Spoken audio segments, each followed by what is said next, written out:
Au sorti du chapitre 1152, deux questions hantent complètement l'esprit des fans de One Piece. Que s'est-il réellement passé avec le roi Harald le jour de sa mort et qui se tient devant le fruit du démon légendaire d'Erbaf? À l'époque, les réponses à ces questions paraissaient complètement indéchiffrables, mais maintenant qu'on est un peu avancé dans l'histoire, ça paraît toujours aussi flou. Du coup, dans la vidéo d'aujourd'hui, on va essayer de répondre à ces deux grosses questions qui nous ont été posées dans le chapitre 1152. On va donc entrer dans le vif du sujet de notre vidéo sans plus tarder et on va d'abord commencer par ce qui s'est réellement passé avec la mort du roi Harald. Alors, à l'époque du chapitre 1152, on ne connaissait encore rien du personnage de Harald. Mais aujourd'hui, étant donné qu'on est un peu avancé dans l'histoire, on a quelques éléments de plus concernant le personnage de Harald. À l'époque, la seule chose qu'on savait sur Harald, c'est que c'était un grand roi. Le plus grand roi même que Erbaf ait jamais porté, d'après les propos du narrateur et d'après les propos des habitants de Erbaf, c'est-à-dire des géants de Erbaf. Mais aujourd'hui, on sait que Harald, en vrai de vrai les mecs, c'est juste un monstre de puissance capable de rivaliser avec Rox Dixebeck en 1v1. C'est vraiment fou de chez fou. Sachant toutes ces informations-là, aujourd'hui, sa mort paraît encore beaucoup plus ambiguë qu'à l'époque, étant donné qu'à l'époque, quand on ne connaissait pas encore quel était réellement son niveau de puissance, on se disait que bon, comme Loki l'a tué, Harald ne devait pas être un personnage extrêmement puissant. Mais aujourd'hui, sachant que Harald est l'un des personnages les plus puissants de One Piece, couplé au fait qu'il est boosté par la puissance de Ymue, on se demande encore une fois comment Loki aurait-il fait pour le vaincre en 1v1. Et là, les amis, moi, je vais être clair avec vous. Je ne pense vraiment pas que Loki ait vaincu Harald dans un combat loyal, et je précise vraiment, combat loyal en 1v1. Franchement, les mecs, je doute fort que Oda va se lancer sur ça parce que, les mecs, je vais encore vous rappeler, je vous l'ai dit en début de vidéo, mais là, je vais encore vous le rappeler. Harald est égal à Rox Dixebeck. Et aujourd'hui, Harald a vécu plus que Xebec. Donc, on pourrait penser que Harald, en termes de puissance, a dépassé Xebec. Même si le fait que je dise ça maintenant peut paraître fou. D'ailleurs, ça me fait penser à un truc. À l'époque, moi, je disais déjà que Bonnie, avec sa forme Nika, avait le niveau pour égaler les personnages du niveau de Kid et est même potentiellement même supérieur à Kid. Mais ce qui fait que, bon, dans un combat 9 Kid peut être supérieur à Bonnie, c'est le fait que Bonnie, avec sa transformation, elle n'a pas beaucoup d'endurance et tout.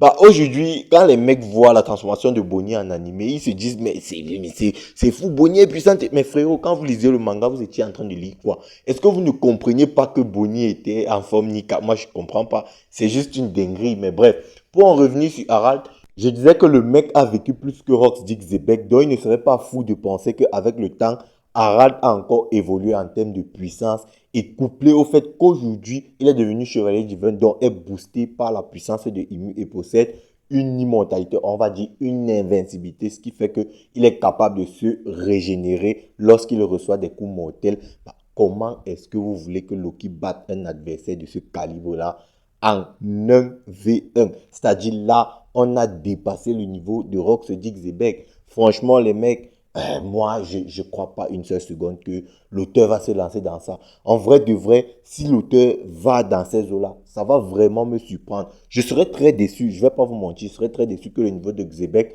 soit dépassé aussi facilement et rapidement par Loki. Mais je l'accepterai parce que je serais forcé de l'accepter. Mais moi, je serais vraiment surpris. Et puis, bon, on peut quand même se dire que Harald, bon, même s'il n'est pas Domi Reversi, mais le fait qu'il possède les capacités d'un personnage qui est Domi Reversi, même si, voilà, c'est un peu différent quand même, mais il a quand même les capacités de Ymue, c'est-à-dire il est boosté par Ymue et on pourrait l'assimiler au Domi Reversi, même si ce n'est pas exactement la même chose. Donc on peut penser que, voilà, le fait qu'il soit devenu chevalier divin a encore une fois augmenté sa puissance.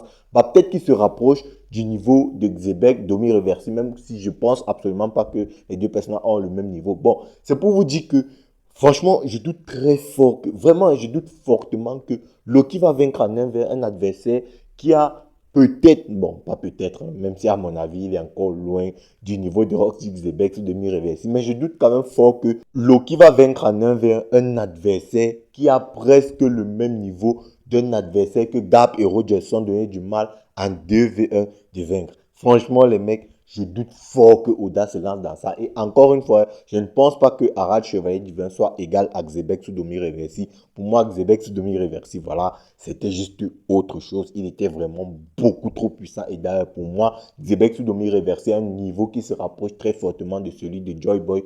Mais quand même, moi, je pense vraiment pas que Loki va vaincre Harald en 1v1 parce que là, ça voudrait dire énormément de choses. Ça voudrait déjà dire que Loki, en termes de puissance, est supérieur à Roger, est supérieur à Garp, est supérieur à Xebec. Et franchement, les mecs, je doute fort, mais vraiment fort que Oda décide de se lancer dans ça. Du coup, qu'est-ce qui se serait donc passé? Bon, déjà, dans le chapitre 1167, on a pu s'apercevoir que Harald a demandé à ses gardes de l'attacher à un pilier.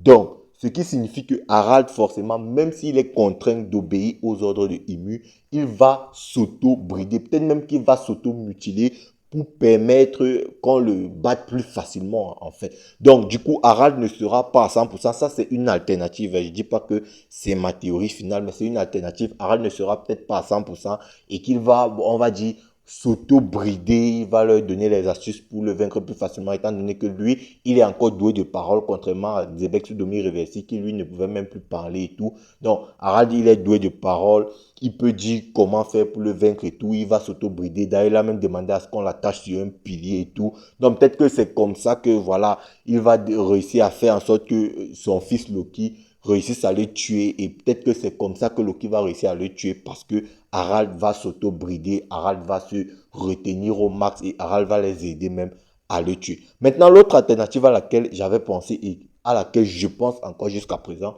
c'est que Shanks et Gaban se soient ramenés, étant donné qu'ils ont perçu une présence assez inhabituelle sur Erbaf, sur le château d'Ost.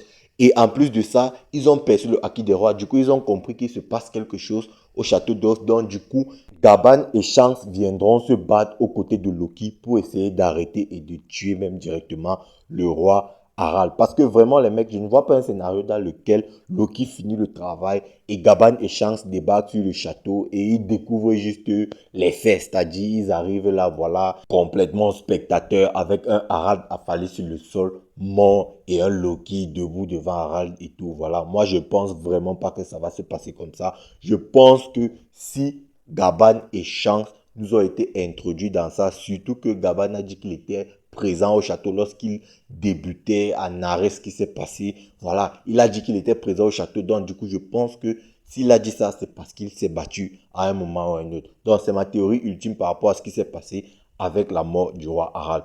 Maintenant, l'autre questionnement auquel il faut apporter des réponses, c'est qui était devant le fruit légendaire de Erbaf? Alors, les mecs, il m'est apparu une révélation. J'ai une révélation divine, les mecs. Moi, je plaisante. Mais en vrai, de vrai, c'est juste au feeling, hein, les mecs. Franchement, c'est juste au feeling, mais je me dis, il y a moyen que ce soit Miyok, les gars. Il y a moyen que ce soit Miyok parce que ce flashback de Erbaf, il essaie un peu, on va dire, de relier toutes les branches parallèles à l'histoire principale. Étant donné que même un personnage aussi secondaire que Shirahoshi, bah aujourd'hui, on a presque la confirmation que c'est Elmoza. Du coup, moi, je me dis, bon, si on nous a parlé de tout ça et qu'on nous a fait comprendre que c'est plus ou moins à cette période-là que Shanks et Miyok se battaient, est-ce que ce ne serait pas sur Erbaf la première rencontre entre Shanks et Miyok? Alors, vous allez me demander, oui, c'est bien beau, mais pourquoi est-ce que Loki se retrouverait devant le fruit du démon légendaire de Erbaf au point où il était sur le point de dérober ce fruit légendaire? Bah, souvenez-vous, à cette époque-là, Miyok était censé être un chasseur de marine. Peut-être donc qu'il a dû passer un contrat avec le gouvernement mondial qui a dû l'envoyer sur Erbaf pour dérober ce fruit du démon à l'insu de Harald et même à l'insu de Shanks. Du coup, il s'est déplacé, il est venu là, voilà. Bon, après, vous allez me dire, selon la silhouette, ça ne peut pas être Miyok parce que déjà, on ne voit pas son sabre et en plus de ça, on ne voit pas son chapeau mythique. Bon, déjà, les mecs, Miyok, lorsqu'il était jeune, surtout le jour de la mort de Roger, n'avait pas son chapeau. Donc, ça sous-entend que son chara-design n'a pas toujours été constitué de ce chapeau mythique de Miyok. Et son sabre, bon, on peut trouver plusieurs explications. Peut-être qu'il avait posé à côté pour découvrir et tout. Parce que, bon, il y a aussi un mec là qui était en train de frapper à la porte et qui demandait d'ouvrir la porte car il voulait sortir. Bon, le truc, c'est que les mecs, il faut comprendre un truc. Ce mec-là, il n'était pas dans la salle où se passait le combat entre Loki et Harald. Pour la simple et bonne raison que Loki, lorsqu'il a débarqué dans la salle la salle du trône, voilà. Loki, il a juste défoncé la porte. Donc, il n'y avait pas de porte sur laquelle frapper. Du coup, ce mec-là n'était pas dans cette porte. Bon, peut-être que lorsqu'il disait qu'il avait fermé la porte, c'est peut-être que Mihawk s'était pointé là dans la salle où il y avait le fruit du démon légendaire de Erbaf. Il a fermé la porte et il y avait ce garde-là qui était en train de protéger ce fruit du démon. Mihawk l'a tué. Et voilà, Shang s'est pointé, ils se sont un peu battus, puis le fruit du démon a fini par être récupéré, étant donné qu'il y avait aussi Gaban et Loki. Voilà, c'est comme ça. Bref, voilà, j'ai pas vraiment d'argument. Mais je le dis au film. Après, peut-être que c'était juste un random. Mais ce dont je suis sûr, c'est que cette personne qui est devant le fruit légendaire de Erbaf, c'est un humain. Parce que quand on voit la perspective avec le fruit du démon, comparé à la distance qui sépare la tête de ce mec-là au fruit du démon, justement, au coffre au fruit du démon, bah, c'est pas de la perspective d'un géant, c'est la perspective d'un humain.